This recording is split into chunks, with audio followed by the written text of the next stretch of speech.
Is art a luxury? I don't think art is a luxury at all. I think it is a necessity. It's a gift and it is a language. We get to tell stories with art and music and dance and drama and film and coding and creativity in a way that pulls back the curtains and shows us a glimpse of something beyond. I think art is a signpost.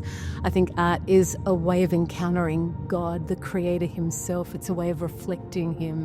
One of my favourite theologians, N.T. Wright, he says, art isn't the pretty bits at the edges of reality, but it's the highway on which God travels. And I think that there is something really true about that art fills in the blanks. Art helps us to imagine what it looks like for the world to be where God intends for it to be. One of my favourite theologians, Walter Brueggemann, he talks about the prophetic imagination. And in it, he's talking about, in the Old Testament, the prophets were actually poets. And they wrote things about God. And they were rebuking Israel for being wayward and doing their own thing. They weren't harsh in the fact that they kept painting this picture of what it looked like when God would live amongst us, what it looked like to be where he is. And they would go, if God is king, then society looks like this. When God reigns, we live better, not worse. We live into a world of justice, a world of beauty, a world of hope, a world of love, a world of promise. And art,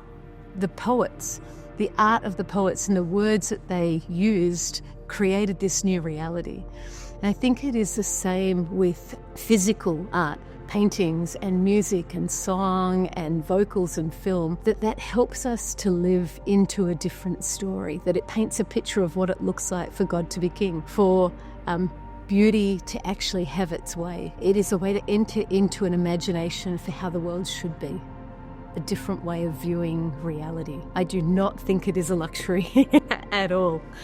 In fact, I think the world without art would be a very dull, boring, lifeless, colourless place. It helps us live and live into the story of God.